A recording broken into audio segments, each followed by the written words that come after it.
बच्चों, आज हम एक नया अध्याय शुरू करने जा रहे हैं जिसका नाम है शांति। अध्याय संख्या 9 आपके राजनीतिक सिद्धांत पुस्तक का। सबसे पहले बात करते हैं अपन शांति, आखिर ये है क्या। आराम से रहना, सद्भाव से रहना, सद्भावना से रहना, क्या इसी को हम शांति कहेंगे। चलिए थोड़ा सा चलते हैं इतिहास की ओर। पुराने समय में, प्राचीन समय में, जब हम सभी लोग इतनी एक कहें कि विकसित सभ्यता नहीं हुआ करते थे, जब आदिम मनुष्य गुफाओं में रहा करते थे, कबीलों में रहा करते थे, तब ये व्यवस्था थी कि एक दूसरे पर आक्रमण होते रहते थे।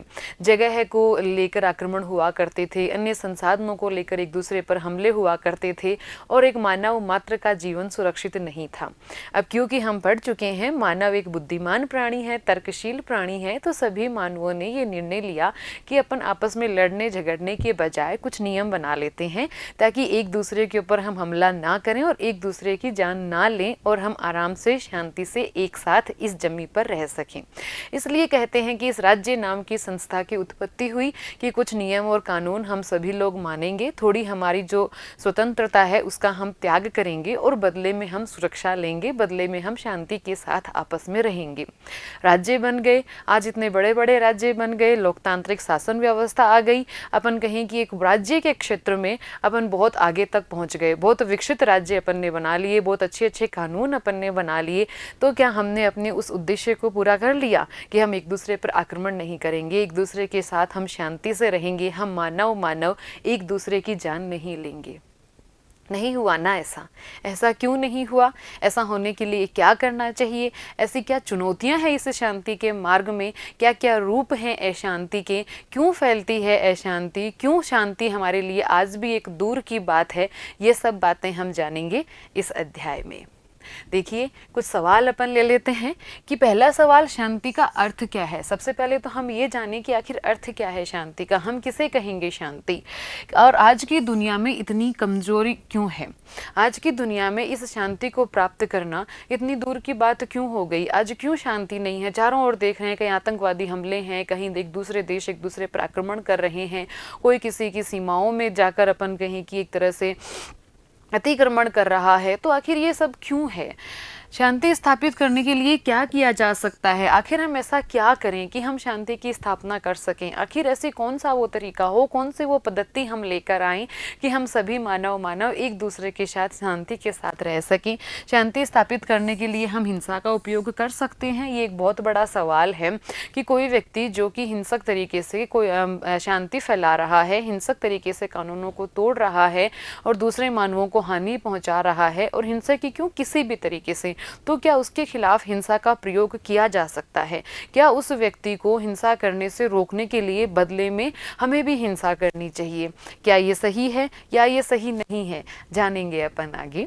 हमारे समाज में हिंसा बढ़ने के क्या कारण हैं? ऐसे क्या कारण हैं जिसकी वजह से समाज में हिंसा बढ़ती है, जिसकी वजह से फिर शांति के मार्ग में अवरोध उत्पन्न होता है? देखिए, जानते हैं अपन, चलते हैं शांति की ओर। सबसे पहले अपन लेते हैं जर्मन दार्शनिक नीत्शे। ये कहते हैं कि शांति है वो प्राप्य ही नहीं होनी चाहिए, हमेशा संघर्ष होते रहने चाहिए, संघर्षों में विकास है, संघर्षों में प्रगति है, कहते हैं नीत्शे। ये युद्ध को महिमा मंडित करने वाले विचारक हैं। ये कहते हैं कि अच्छा और सफल शासक वही है जो युद्ध से ना डरे, जो बहादुर हो, जो युद्ध से ना डर के अपने और अधिक संसाधन करे, अपने साम्राज्य को फैलाए। ये कहते हैं कि सिर्फ संघर्ष ना वो ही सभ्यता की उन्नति का मार्ग प्रशस्त करता है। मतलब कि ऐसे विचारक हुए हैं जो शांति के पक्षधर ही नहीं हैं, जो ये संघर्ष के पक्षधर हैं, जो ये कहते हैं कि संघर्ष होते रहने चाहिए मानवों की उन्नति के लिए, मानवों की प्रगति के लिए, एक राज्य की उन्नति के लिए। एक और विचारक हैं फेरेडो, इटली के सिद्धांतकार हैं ये, विल्फ्रेडो पेरेटो। इन्होंने दावा किया कि समाजों में शासक वर्ग का निर्माण सक्षम और अपने लक्ष्यों को पाने के लिए ताकत का इस्तेमाल करने को तैयार रहने वाले लोगों से होता है। मतलब वो लोग शासक बनते हैं, वो लोग कहीं की किसी भी व्यवस्था के सिरमौर बनते हैं, जो लोग हमेशा अपनी ताकत का इस्तेमाल करने के लिए तैयार रहते हैं। और उन्होंने ऐसे लोगों को शेर की उपाधि दी है कि वो शेर हैं और वो शेर ही शासक वर्ग हैं। तो ऐसे बहुत सारे विचारक हमारे सामने देखने को आए हैं। ये तो सिर्फ मैंने 2 लिए हैं एग्जाम्पल के तौर पर, आप गूगल कीजिए, बहुत सारे मिल जाएंगे आपको ऐसे विचारक, यानी कि ऐसे बुद्धिमान व्यक्ति, ऐसे राजनीतिज्ञ व्यक्ति, ऐसे सिद्धांतकार व्यक्तियों ने भी और युद्ध की पैरवी की है, वो भी संघर्षों की पैरवी कर रहे हैं। तो फिर अपन कुछ तस्वीरें देख लेते हैं जो बता देती हैं ऐसे संघर्षों की पैरवी करने का परिणाम। ये तस्वीरें आप देख रही हैं, ये मनुष्य के तबाही की तस्वीरें हैं, द्वितीय महायुद्ध के बाद की तस्वीरें हैं ये। जब कहें कि अपन ने पूरी मानव सभ्यता को इस युद्ध ने एक तरह से खत्म होने के कगार पर ला दिया था, पूरा विश्व युद्ध की चपेट में था, न जाने कितनी मानवता इससे हानि पहुंची थी। तो जानते हैं अपन क्या क्या हुआ था द्वितीय विश्व युद्ध में। आप सभी जानते हैं कि जापान का जो दो नगर थे, नागासाकी और हिरोशिमा, उनके ऊपर जब अणु बम गिराए गए थे उसके साथ विश्व युद्ध का अंत हुआ था। इससे पहले क्या क्या हुआ था उस द्वितीय विश्व युद्ध के दौरान? जर्मनी ने लंदन पर घनघोर बमबारी की, बदले में अंग्रेजों ने 1000 बम वर्षकों से जर्मनी के नगरों पर हमला करना शुरू कर दिया। और हम सभी जानते हैं युद्ध का अंत, अमेरिका ने जापानी दो नगर थे हिरोशिमा और नागासाकी, उन पर अणु बम गिराया था और उस अणु बम के गिराने से 1.25 लाख लोग मारे गए थे और उससे भी कहीं अधिक लोग, 1.25 लाख तो तुरंत मर गए थे बम गिरते ही, उससे भी अधिक कई लोग ऐसे थे जो कि उन अणु बम की विकिरणों से गिरे थे। और जो मरने वाले लोग थे ना, वो 95% लोग आम नागरिक थे जो किसी प्रकार का युद्ध नहीं चाहते थे, जो युद्ध नहीं लड़ रहे थे, वो सिर्फ अपना सामान्य जीवन जी रहे थे, सुबह उठना, अपने काम पर जाना, वापस आना, अपने बच्चों के साथ वक्त बिताना। ऐसे आम नागरिक जैसे कि आप और हम हैं। हम नहीं चाहते कि किसी अन्य देश पर हमला किया जाए, हम नहीं चाहते कि हमारा भारत किसी अन्य देश को अपने आधिपत्य में ले, अपने कब्जे में ले। तो वो भी हमारे ही जैसे लोग थे जो मारे गए इस युद्ध की विभीषिका में। तो मतलब कहें कि कितना सारा नुकसान हुआ था। शीत युद्ध के दौर में अमेरिका और सोवियत संघ के बीच हथियारों की प्रचंड प्रतिस्पर्धा का दौर और चला था बाद में। मतलब सिर्फ इतना ही नहीं हुआ, द्वितीय विश्व युद्ध रुक गया इतने सारी मौतों के बाद में, लेकिन उसके बाद क्या हुआ? दो बड़ी शक्तियां उभर कर आई थी विश्व में, एक का नाम अमेरिका और दूसरे का नाम सोवियत संघ, जिसके बारे में विस्तार से आप अपने इतिहास के पुस्तक में पढ़ेंगे।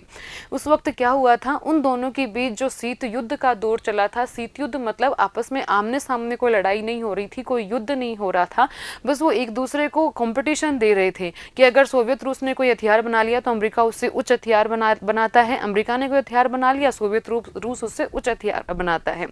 दो व्यवस्थाएं थी, पूंजीवादी व्यवस्था और साम्यवादी व्यवस्था। ये जो रूस है, रसिया, ये साम्यवादी व्यवस्था का समर्थन कर रहा था और ये जो अमेरिका है ये पूंजीवादी व्यवस्था का समर्थन कर रहा था और दोनों में होड़ मच गई थी। रूस सोच रहा था कि मैं अधिक से अधिक देशों में अपने साम्यवाद का प्रचार करूं, अमेरिका सोच रहा था कि मैं अधिक से अधिक देशों के अंदर अपनी पूंजीवाद का प्रचार करूं। और ये होते होते, ये कंपटीशन होते होते, ये शीत युद्ध अपने कहें कि अगले पड़ाव पर आते आते घटना आती है 1962 की। 1962 में क्यूबा, ये देख रहे हैं एक छोटी सी ये जगह, छोटा सा देश बिल्कुल अमेरिका के पास में है। यहाँ पर इस रसिया ने और अपनी मिसाइलें तैनात कर दी, समुद्री मार्ग से, आकाश मार्ग से वहाँ मिसाइलें तैनात कर दी। वहाँ अपने जो मतलब कि बॉम्ब वगैरह थे, हथियार थे, वो सारे के सारे यहाँ और इन्होंने स्थापित कर लिए। और ये स्थापित करने से जो अमेरिका है उसका आधे से अधिक हिस्सा और इन मिसाइलों के कहीं कि अपन निशान क्षेत्र में आ गया कि जब ये मिसाइलें चलेंगी तो अमेरिका बर्बाद हो जाएगा, तबाह हो जाएगा।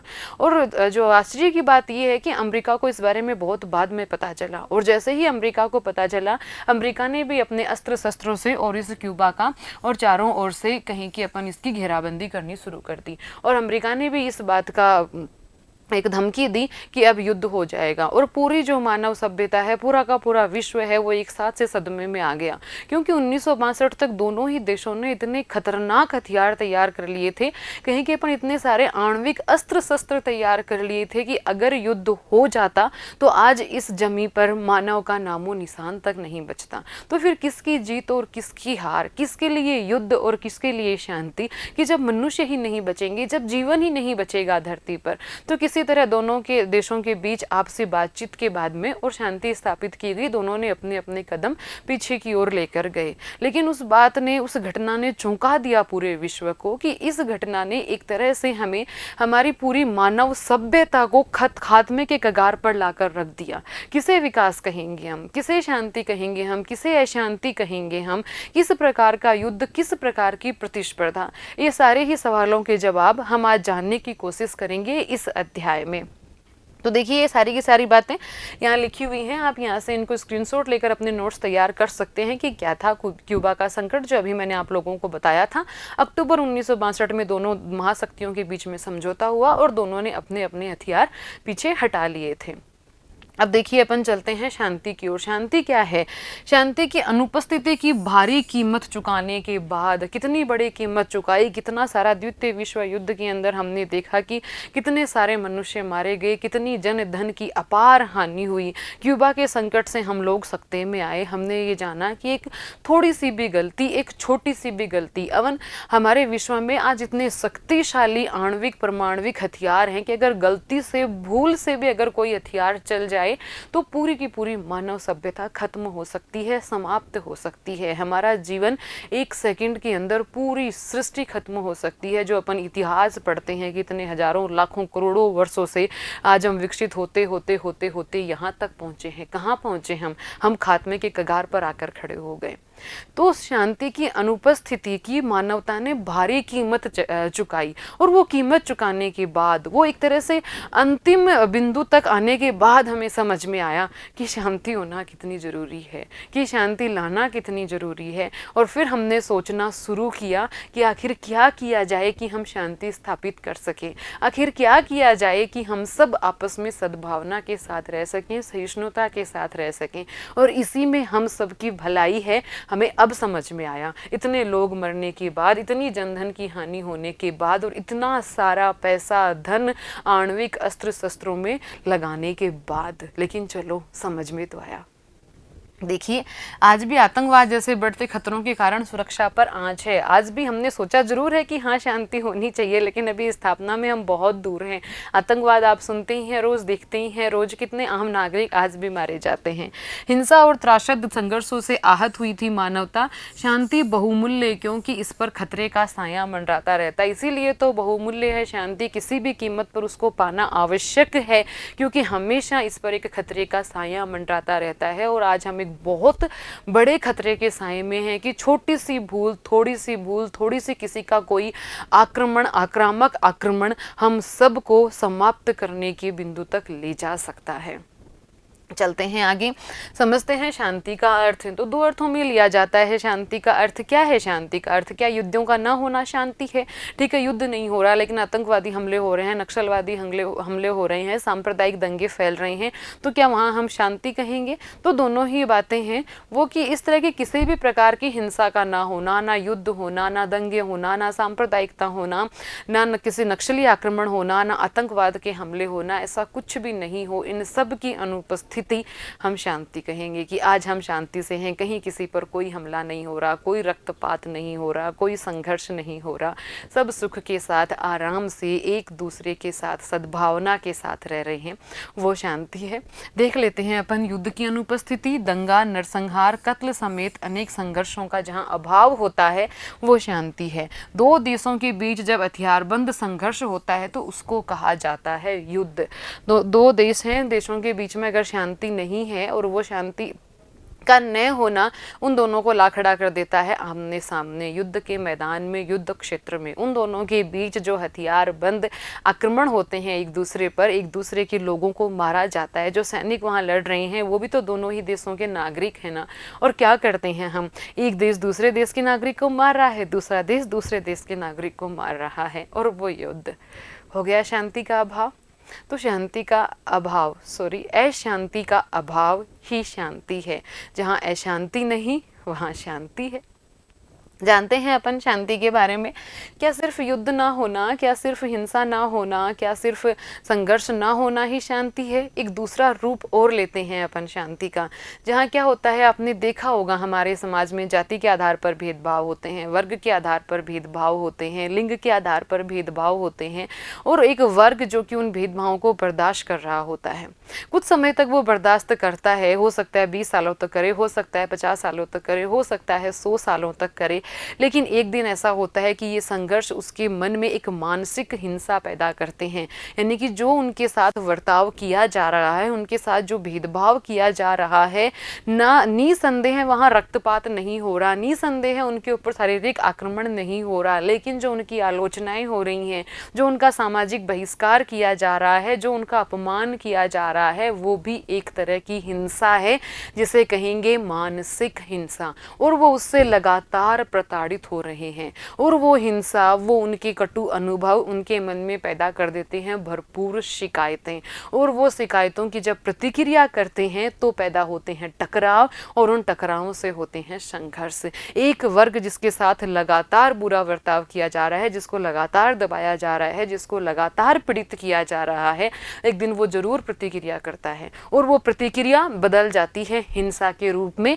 और जैसे ही वो प्रतिक्रिया बदली हिंसा के रूप में, संघर्ष के रूप में, तो क्या हो गया? शांति का अभाव। अब यहाँ हम फिर शांति से हाथ धो बैठे, मतलब कि दो देश आपस में युद्ध लड़ें, दो देशों के बीच में आपसी संघर्ष हो, आतंकवाद जैसी घटनाएं हो, गोलियां चल रही हैं, सिर्फ वही शांति का अभाव नहीं है, यहाँ भी शांति का अभाव है। और इस प्रकार की हिंसा जो कि समाज में हो रहे भेदभाव के कारण होती है, समाज में हो रहे उत्पीड़न के कारण होती है, उसे कहा जाता है संरचनात्मक हिंसा।